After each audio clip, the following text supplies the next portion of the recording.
Friends, என்ன சிரிக்கிறேன்னு பேச போகிற விஷயம் உயிரை பற்றி பேசுவோம் சம்டைம்ஸ்.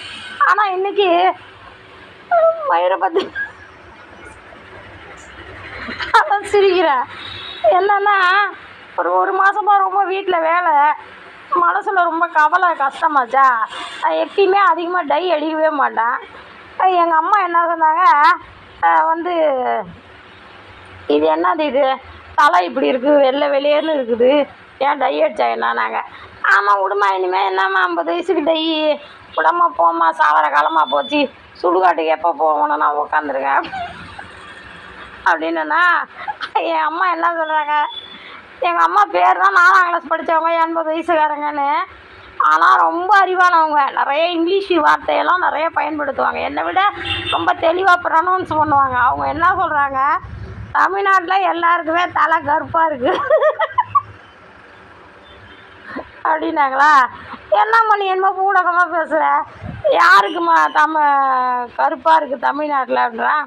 தமிழ்நாட்டில் எல்லா அரசியல்வாதிகளும் 70 வயசு 80 வயசுக்கு கருப்பாக தான் இருக்குன்னு ஒரு நாள் என்ன செஞ்சாங்க, சன் நியூஸ் ஓடிச்சா. அவர் துரைமுருகன், வேலூர்காரர் துரைமுருகன் எழுந்திரிக்க முடியாமல் ஏஞ்சி நின்று பேசினாரா.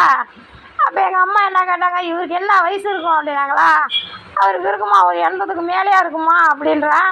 இது எதுக்கு இந்த தலை முடி மூஞ்சி கீஞ்சிலாம் டை அடிச்சு வச்சுருக்கேன் அப்படின்னாங்க. அப்புறம் இவர் ஸ்டாலின் ஒரு நாள் பேசிகிட்டு இருந்தாரா ஒரு குழந்தைகிட்ட. அந்த குழந்தைகிட்ட நான் யார் அப்படின்னு கேட்டாரா. அப்போ அது குழந்தை வந்து ஸ்டாலின் தாத்தா அப்படின்னு சொல்லிச்சா. உடனே ஸ்டாலின் தான், ஸ்டாலின் தாத்தாலாம் கிடையாது அப்படின்னாரா. அப்போ தான் எங்கள் அம்மா, ஆக்சுவலி எங்கள் அம்மா திமுகவோட தீவிர ரசிகை தான். இன்றைக்கி ஓட்டு போட்டால் திமுகவுக்கு தான் போடும். ஏன்னு கேட்டாக்கா, அவர் அந்த வரதராஜனுக்காக, அந்த வரதராஜ அண்ணன் அவருக்காக அது அந்த கான்செப்ட்னு வச்சுக்கோங்களேன். அவர் வரதான் சொல்கிறத செய்யும், அவ்வளோதான். மற்றபடி அந்த கட்சி மேலே பற்றுன்னெலாம் சொல்ல முடியாது.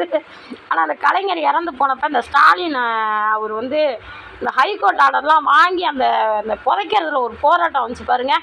அந்த போராட்டத்தில் எங்கள் அம்மா ரொம்ப அழுதுட்டாங்க. எனக்குமே அந்த போராட்டம் ரொம்ப பிடிச்சிருந்தது. எப்படி ஜெயிச்சு யாரை எங்கே புதைக்கக்கூடாதுன்னு யார் தடுக்கிறது, அது வேறு கான்செப்ட்டு. உயிர் போனதை பற்றி பேசுவோம், நம்ம இப்போ இதை பற்றி பேசுமா. அப்போ எங்கள் அம்மா என்ன கேட்டாங்க அன்றைக்கி நியூஸில், அது என்ன ஸ்டாலின் தாத்தா இல்லை, நீ என்ன தாத்தா இல்லாமல் நீ மைனர் அப்படின்னாங்க எங்கள் அம்மா. அவர் பேரன் உதயநிதி பையனே இப்போ இன்ஜினியரிங் படிக்கிற அளவுக்கு இருக்கிறான். அன்றைக்கி யூடியூப்பில் பார்த்தா ஏதோ ஒரு கடையில் நீல டிஷர்ட் போட்டு ஏறுறாப்புல, பின்னாடி 4 பேர் வராங்க. அவன் பெரிய பையன், அது நான் ஒரு சின்ன 4 வயசு குழந்தை ஸ்டாலின் தாத்தான்னு சொல்றதுக்கு தாத்தாலாம் கிடையாது, வெறும் ஸ்டாலின் தான்னாரு. அப்புறம் எங்கள் அம்மா கேட்குறாங்க, ஏன் இந்த முடி உங்களுக்குலாம் கொஞ்சம் வெள்ளையாக இருந்தால் என்ன செய்யும்.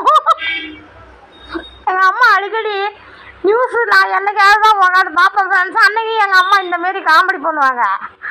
அவங்க 2 பேரை கூட ஜகிச்சிக்கலாம். முந்தா நேற்று எதுக்கோ வைகோ பேசினார். வைகோ சின்ன வயசில் ரொம்ப கம்பீரமாக பேசுவார், இல்லைன்னு சொல்ல பேச்சை பற்றி பேசலை. அவருக்கு என்ன வயசு, அவர் மௌனுக்கே 50 வயசு இருக்கும். இந்த இதுக்குதெல்லாம் டை அடிச்சுக்கிட்டு எங்கள் அம்மா, அவங்கள விளையா உனக்கு வயசாயிடுச்சு, இந்த தலையை இப்படி வெள்ளையாக வச்சுருக்க அவங்க கழுவி ஊற்றுனது தாங்காம நான் தலையில் டை அடிச்சு கழுவி ஊற்றிருக்காங்க. தலைக்கா இந்த கான்செப்ட்டு என்னத்துக்கு எப்போ பாரு உயிரை பற்றியே பேசணுன்ட்டு இன்றைக்கி இதை பற்றி பேசணும்.